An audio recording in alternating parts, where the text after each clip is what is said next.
The commander of NORAD meets with Canadian politicians to explain the urgency and need to think strategically about our military. I'm Marco Perry. Welcome to the Perry Platform.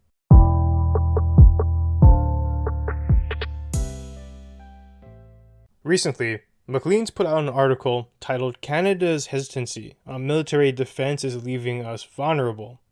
Now, the article revolves around this fellow, Glen VanHerck, and he's the commander of NORAD, the North American Aerospace Defense Command.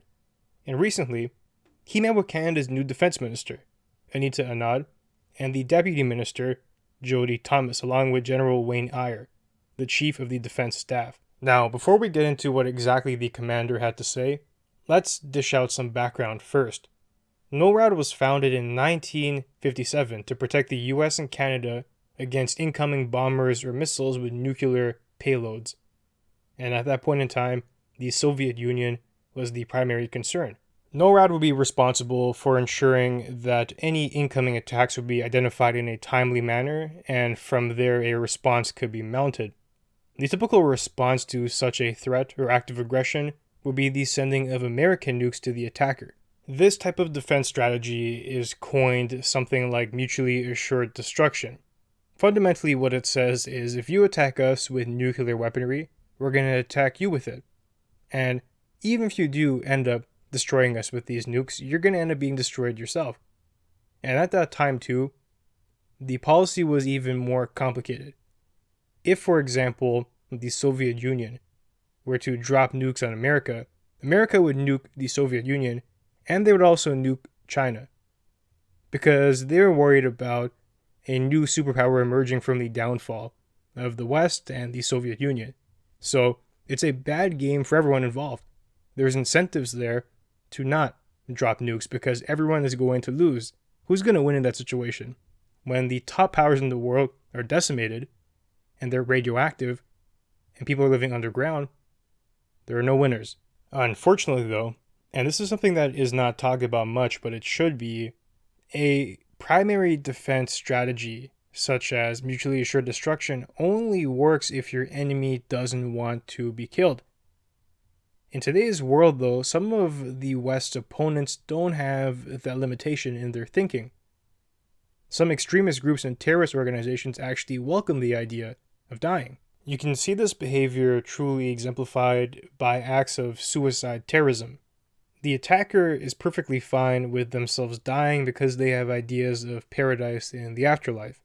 Now, imagine a group like that getting a hold of nuclear weaponry. It would be a disaster, because our primary defense in this game theory situation is based upon the fact that we think our enemy is logical.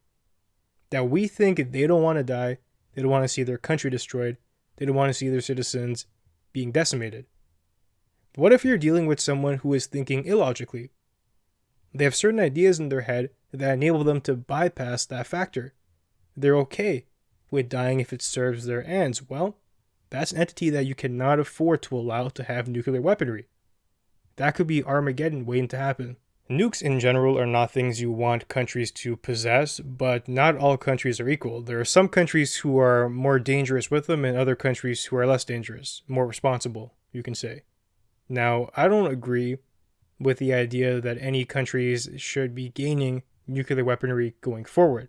The nukes that exist are already a problem. Arming further countries is a bad idea. Arming extremist groups is even more crazy. If there is any hint that a country or a group is seeking to attain nuclear weaponry, they have to become a top priority to dissuade, to convince not to do so, or to forcefully stop that process. In the current global environment, these are just not risks we can afford to take on. Things change with time. The Soviet Union was a particular foe, and now we're dealing with a variety of enemies. The commander had a very clear message for Canada.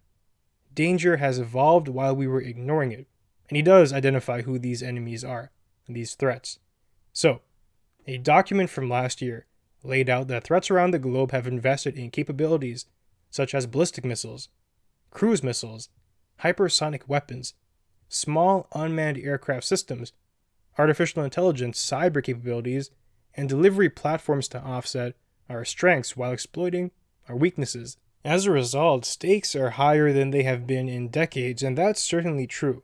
Rewind the clock a little bit. The stakes of a war would be limited mostly to the battlefield up until maybe 100 years ago. Then we start to develop things like aircraft carriers that could take part in war. And now they could drop bombs and carpet bomb residential areas. Then you go one step further and you have nukes who can decimate an entire country. If a full-out world war were to break out at this point in time, it's very probable that the majority of people, not just combatants in the country, would be wiped out. The report identifies China, Russia, Iran, North Korea, violent extremist organizations, and transnational criminal groups as the top threats to our nation at this point in time. Recently, China has been reportedly testing out hypersonic weaponry. So what happens there, apparently, is these weapons are shot into space and they circle and orbit the outer stratosphere. And that makes it very hard to detect when or if they're going to hit something. And they can keep circling and confusing our defense systems, making them terribly hard to gauge. Then, whenever they're ready, they can be dropped down on you at incredible speeds, making it hard to react. It's pretty much been a given fact that technology is advancing at a rapid rate. People acknowledge that when it comes to consumer technology, like computers, smartphones, anything of that nature. But we should be aware that technology expands beyond that. It expands into medicine, for example. Things like CRISPR gene editing. It's major. And it also expands into warfare, like these hypersonic weapons and even more deadly nuclear payloads. They've been created. They're being tested. And these innovations actually have the potential for much destruction. Now, while China is in the testing phase for some of these weapons, the Russians have an arsenal that is simpler and ready to use right now, according to the report. They can fire cruise missiles from Russian airspace that would fly in over the Arctic, the old-fashioned way, apparently, and they've been designed to fly lower than what NORAD's radar outpost can detect. So they could be at your doorstep, these missiles, and you wouldn't even know about it. Glen VanHerck, the commander here of NORAD, then goes on record to say that the politicians that he's briefing need to make the call on a response to this information. Let's pause there for a second. Some of these politicians actually have no clue what war is. They have no conception of what military strategy is about. Many of them were simply lawyers who won their election and Trudeau appointed them to these cabinet positions. Of course, they're being advised by smart people like Glen here, the commander, but to have someone so ill-equipped given the responsibility to make that final call, it is a bit alarming. To add some detail there, did you know that Canada's defense minister, Anita Anand, and nothing against her personally, I'm sure she's fine as an individual, but a defense minister, and her educational background is she has a political studies degree, and then she went to law school. Is there anything here that qualifies her to be making calls when it comes to military activity? Not really. She's a lawyer, a politician, and Trudeau put her in this spot. I'd much rather have someone here who's actually served in the army, someone with an educational background in things like warfare, so they can actually understand what's being presented to them. It wouldn't surprise me at all if Glen, the commander of NORAD, was giving this briefing and our defense minister had no idea what he was talking about. She couldn't grasp the concepts there. And it'd be the same if it was a guy or girl. What matters here is the importance of a proper background. Almost certainly, her advisors would have to brief her on the importance of these details and get her up to speed. And I don't like the idea of a head honcho needing to be briefed on stuff like that. I'd much rather have them capable of gathering the facts and having the knowledge to make their own calls there. And this goes beyond just defense ministers, finance ministers, whatever, ministers for the middle earners, middle income. I think Trudeau made that recently. Whatever it is, many of these ministers are people who have found favor in the eyes of the current prime minister, and they've been appointed there to these positions. Do they actually know anything? Oftentimes not, and we're relying on the public servants and veterans underneath them to put them in a position to actually perform. Now, let me give you an idea of how the other side is staffed. Well, who is the equivalent in China? Who is the Minister of National Defense there? Well, it's a guy called Wei. I believe his last name is Fenghe. Wei Fenghe. What's his background? Well, he was a military general in the Chinese People's Liberation Army. He actually ended up becoming a commander of the rocket force. Now, compare someone like that, and he is the Minister of National Defense for China, and look at Canada's Minister of National Defense. Just based on the credentials, who do you think has a better grasp of the portfolio? Now, some of these problems are inherent to the different political systems that we have, but putting that aside, and simply looking at the merit and the outcomes that might come from having individuals in powerful positions who have no idea what they're talking about, and you start to see the disparities here.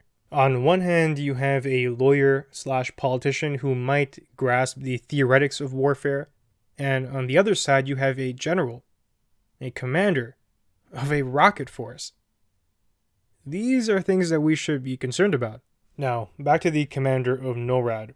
He says, yeah, the politicians have to make a call here. I've given them the information and we've reported to them, but he's making it public that he's urging them to think about preventative measures, to take action now to ensure we don't find ourselves in a vulnerable situation.